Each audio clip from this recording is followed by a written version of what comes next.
here at the Mafia 2 booth, and I'm here with Denby Grace, who happens to be the senior producer of Mafia 2. And we got to check out the demo. It was really sweet. And what more can you tell us that you guys are going to bring to the plate once the game is out? The game itself actually spans 10 years of Vito Scaletta, the main character's life. So with this just taking a very small 20-minute glimpse into what, like I say, is a much bigger sort of experience. That's really cool. That's really cool. So from the beginning of the game, you get to see, it's Vinny, you said, the main character? Vito. Vito is the main character. So basically, you see Vito going through a 10-year storyline progression. Yeah, so it's kind of like an interesting thing to do because period authenticity is something that we're really into. So the game starts out in the mid-40s, and then we progress through Vito's life, and we jump through towards the 50s and beyond. So we actually have like two versions of our city and stuff like that, which is quite interesting from a production standpoint. Another thing that I appreciate a lot is the game's direction.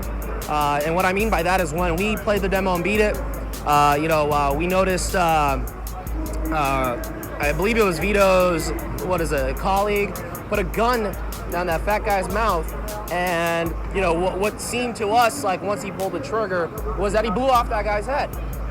And the direction you guys had there was, the transition where you see that, oh no, he didn't get shot in the head, he got shot, by the guy, and after that they annihilate him in a nice stylish way, and I like that. If you guys have that throughout the story, that whole mystery, the unpredictable factor, gamers are gonna love that.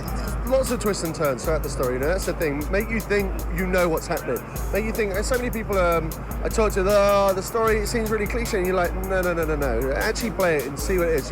We're really inspired by these big movies, Goodfellas, Godfather, and stuff like that, but the way the actual game experience goes is like, we want to flip things on you, the moment you feel comfortable, the moment you think you know what's going on, then let's flip it and change. And it's a good way to change objective, change up the pace of stuff, All of a sudden it turns into this sort of scene where now not only are you chasing this fat guy up this building, now your boy's been shot, he's bleeding to death, now get him to the doctor quick because he's going to die, And that's a really cool sort of interesting way to change the pace of that moment. In that 10-year period, is there weapon advancements? Yeah, absolutely. So we really embraced it, to be honest, actually. It made things quite easy. You sort of look at things when they're released. The coolest things, we did cars, weapons. The coolest things was music, We have a great sort of score to the game, over 120 licensed tracks.